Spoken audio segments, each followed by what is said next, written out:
tous. Je suis absolument ravie d'avoir tous les invités et de M. Gréard et les miens et tous ceux de Mme Gréard. C'est donc avec émotion que je vais essayer de dire quelques mots. Donc, Monsieur le maire, Mme Gréard, sa famille, et nous avons aussi le plaisir d'avoir le président de l'association des anciens maires d'Ille-et-Vilaine qui est avec nous. Donc, mesdames, messieurs, tous les amis, bonjour. Alors, tout simplement, je vais essayer d'aller vite. Les cloches m'accompagnent. La vie municipale, c'est une histoire de vie avec sa commune et avec tous les gens de la commune, les gens qui y vivent. Et quand cette histoire de vie dure 30 ans, on ne peut rester qu'admiratif devant la prouesse du maire qui a pu réaliser ce long passage au service des autres. Bien sûr, notre ami Georges vivait cette histoire comme une vocation, je n'exagérais pas en disant presque une mission. Servir sa commune, pardon. Rien ne comptait plus que la mairie. Rien ne comptait plus que la mairie. Entre parenthèses, dit Madame Gréard. Bien sûr, il était le garant de l'intérêt collectif et du bien-être de ses concitoyens dans son quotidien. Je tiens à préciser qu'il n'a jamais mis son intérêt personnel avant quoi que ce soit. Bien au contraire, il a payé sa mission. Mais en lisant son parcours de vie, que vous aurez tout à l'heure l'occasion de voir, vous vous rendrez compte qu'il avait une ambition bien trempée depuis son passage à l'Arsenal de Cherbourg durant sa jeunesse. Et qu'il n'y avait donc pas de hasard qu'un jour il s'investisse dans la vie municipale avec le souci de faire notamment de la jeunesse une de ses grandes priorités. Et notamment à Cornu, pour la jeunesse, il a mis en place un restaurant municipal de façon que tous les enfants soient égaux devant le besoin naturel de manger. 1965. 1965, en reliant les écoles privées et les écoles publiques, ce qui était un facteur de cohésion. C'était précurseur pour l'époque. Avec la Maison des Jeunes et de la Culture, un facteur d'éducation populaire, et aussi un lien intergénérationnel, puisque la Maison des Jeunes et de la Culture, représentée ici par deux personnes d'ailleurs,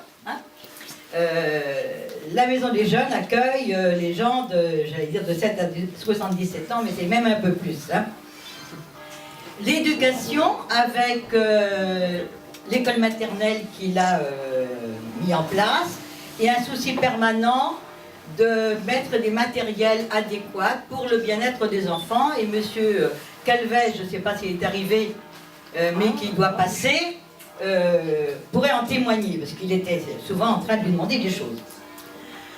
Enfin, en un mot, monsieur Gréard a fait avancer à Cornu la culture, le sport, l'éducation. Il a beaucoup aidé à l'humanisation de la maison de retraite, parce que c'est ceux qui ont connu ça, et Germaine peut en témoigner, c'était pas le club méditerranéen. Hein. Non. Loin de là, les gens faisaient des fugues, tellement ils étaient mal. Hein. Et quand ils arrivaient chez M. Gréard essayait de les recueillir, de faire en sorte que ça s'arrange. Mais c'est vous dire combien c'était difficile. M. Gréard a ouvert aussi notre commune sur l'extérieur en créant le premier lotissement du boulevard de la Gare. C'était 10 maisons, c'était pas beaucoup, mais c'était une vraie révolution à Cornu. Jean et ses ex-conseillers peuvent en témoigner à l'époque. Hein. Il a organisé avec les moyens de l'époque notre territoire et s'est investi très rapidement dans des démarches de coopération intercommunale. C'était pas Rennes Métropole, mais c'était déjà des contrats passés avec pas mal de communes sur l'électricité, par exemple. Enfin, selon la formule consacrée, je dirais que c'est un bilan positif. Et malgré tous les soucis qu'il a dû affronter, M. Georges Gréard est toujours resté un homme convivial, chaleureux, plein de bon sens. Comme aurait dit mon petit frère, il avait le diplôme, le BSP, le bon sens paysan. Toujours prêt à rendre service, un homme de compromis au cours de ses 30 années, correspondant à ses 5 mandats. Je terminerai donc simplement en redisant qu'il a marqué de son empreinte la commune de Cornu pendant 30 ans, avec la complicité de Madame Gréard, bien qu'elle a été un petit peu sacrifiée en l'occurrence.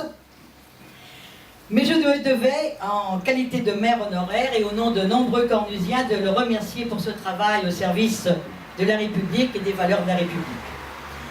Merci aussi à tous ceux qui m'ont aidé, qui ont collaboré pour que je puisse écrire ce petit document qui ne relate pas tout, loin s'en faut, mais qui sera un témoignage du passage de M. Gréard à Cornu. Et je remercie M. le maire d'y avoir donné une suite favorable en le faisant éditer et pour la rencontre de ce soir également. Merci à tous.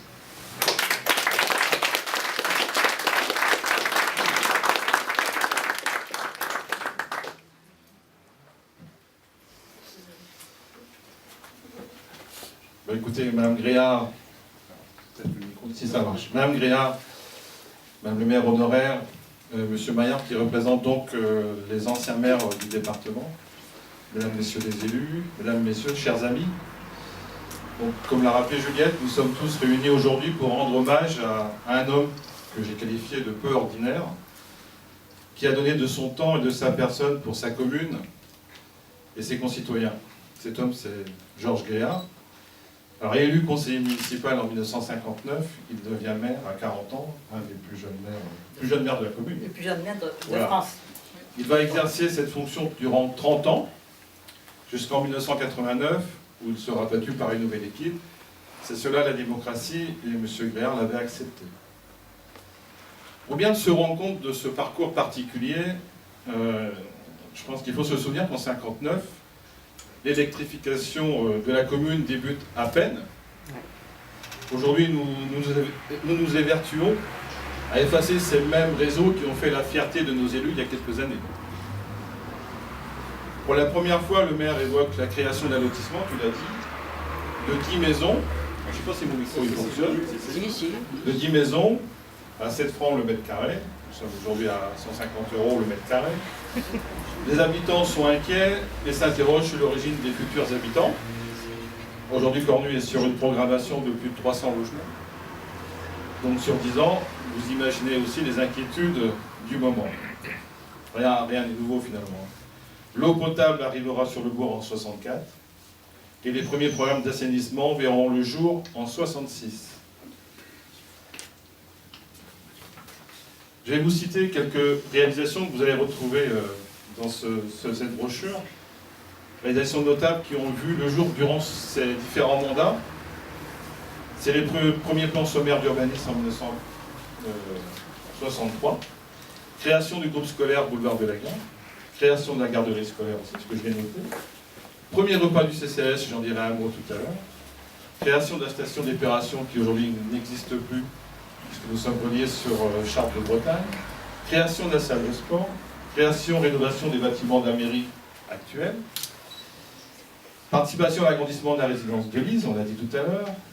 Réalisation du remembrement qui fut une lourde tâche pour tous les élus de l'époque. Notamment M. Caillet. Notamment M. Caillet ici présent. Lancement du projet de construction de la cantine actuelle. Voilà, dans ce livret, réalisé par Juliette, que je tiens à remercier pour cette initiative, il y a une anecdote. Il y en a plusieurs, mais il y en a une qui reflète, me semble-t-il, le caractère volontariste, humaniste de Georges Gréard. Il s'agit de la création de la première cantine municipale sur la commune. Donc en 1965, ouvre la cantine municipale, voulue par le maire. Elle regroupe les 142 enfants des deux écoles, donc il y a aussi une volonté d'unifier. École privée et école publique, c'est vraiment le souhait du maire. Le début est difficile. M. Gréard sollicite son épouse pour exercer à titre gracieux la fonction d'économe. Et j'ai pu dire donc que le maire faisait aussi le service en salle pour donner un coup de main. Aujourd'hui, avec les normes que nous connaissons et toutes les difficultés, je dirais, nous aurions bien du mal à mettre en place ce genre de choses. C'est cela, Georges Gréard, à mon avis, un homme actif, impliqué, au service des siens. Georges Gréard a soutenu bien des causes, tu l'as rappelé, Juliette, durant ses 30 ans de mandat, et bataillé bien des fois pour faire valoir son point de vue. Je pense notamment à la Maison des Jeunes et de la Culture, la MJC. Très attaché à la création de cette maison des jeunes, Georges Gréard en est devenu le premier président en décembre 1968. Comme quoi on peut être maire et défendre aussi la culture. Tout un symbole, attaché à cette éducation populaire, il avait obtenu le soutien d'un jeune député à l'époque, qui est absent aujourd'hui, Pierre Ménury. À cet instant, je voudrais remercier, bien sûr, tous les élus de l'époque, tous celles et ceux, familles, amis, élus, qui ont accompagné et soutenu ce maire durant toutes ces années. Être maire, nous le savons, n'est pas une tâche facile.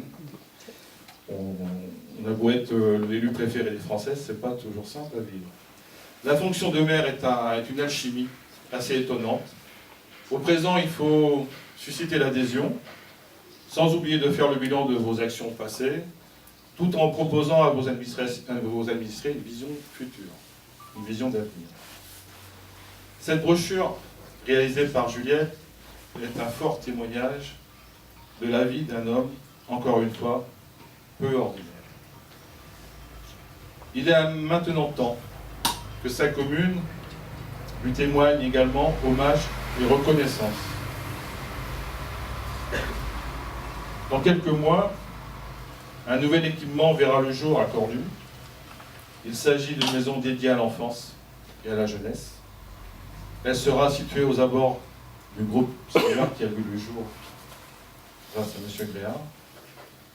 Compte tenu des convictions et des valeurs portées par M. Gréard, je vais demander au conseil municipal que cette maison de l'enfance porte le nom de maison de l'enfance de M. Georges Gréard. Je vous remercie.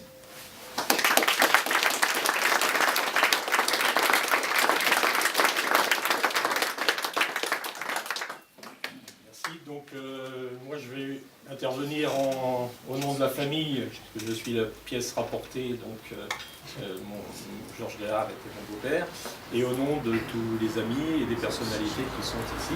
Donc, je vais remercier Monsieur le maire d'avoir bien voulu organiser cette petite réunion, même si à mes yeux elle est un petit peu tardive. Je remercierai également Madame le maire, honoraire. Je ne fais pas du sexisme. Et quand on a été Premier ministre, on reste Premier ministre toute sa vie. Voilà, c'est pas mal. Chère Juliette, d'avoir été, je crois, à la cheville ouvrière de cette manifestation et d'avoir été notamment la rédactrice principale, en tout cas, de cet ouvrage.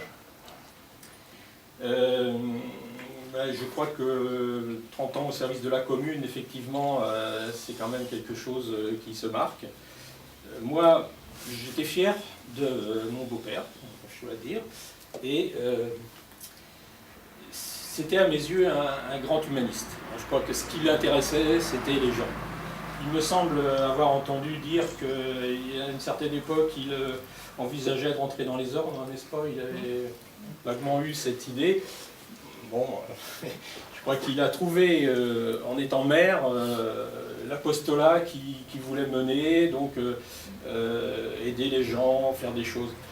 J'imagine bien que à l'époque où il a mis en œuvre la maison des jeunes, ça n'a pas dû être simple d'avoir raison avant tout le monde, parce qu'à l'époque, les Cornues étaient une petite commune rurale, et à mon avis, il devait y avoir beaucoup d'opposition. Donc il a réussi à mener cette affaire. Je pense que pour la maison de retraite, ça a été plus facile. Voilà. Mais bien écoutez, pour terminer, je dirais que je serais fier de montrer à mes petits-enfants la plaque commémorative pour dire que voilà, votre grand-père, votre arrière-grand-père, plus exactement, puisque mon grand-père de mes petits-enfants, c'est moi, hein, votre arrière-grand-père, vous voyez, a œuvré pour la commune et il y a la reconnaissance de la population. Voilà. Monsieur le maire, merci.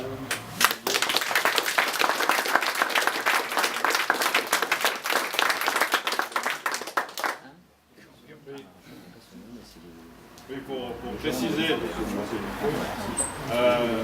cette fameuse plaque sera posée, puisque le permis de construire est déposé à la maison de l'enfance. Les premiers travaux débuteront sur le secteur fin septembre et les premières pierres posées, j'espère, en décembre. Donc dans un an et demi, je vous donnerai rendez-vous, bien sûr, Ça passera au conseil municipal, mais en tout cas, j'en fais le souhait, je l'ai sauté. Hein. Donc, les petits-enfants je suis comme vous, dans le sens où ceci aurait pu se faire plus tôt. C'est ainsi, la vie est ainsi faite. Ce qui est important, c'est qu'aujourd'hui, toute l'œuvre de M. Gréard soit reconnue par la commune, par la population. C'est ça qui me paraît essentiel. Vous aurez en plus, là vous disposez, vous pouvez vous servir du livret qui est à votre disposition. On en mettra d'autres s'il en manque. Et ce livret sera donc voilà, il sera placé ici, il sera vendu à l'accueil de la mairie. Voilà. En tout cas, je tiens à vous remercier aussi pour votre présence sur ce jour. Et je vous invite les uns et les autres à partager ce verre de l'amitié. Merci encore.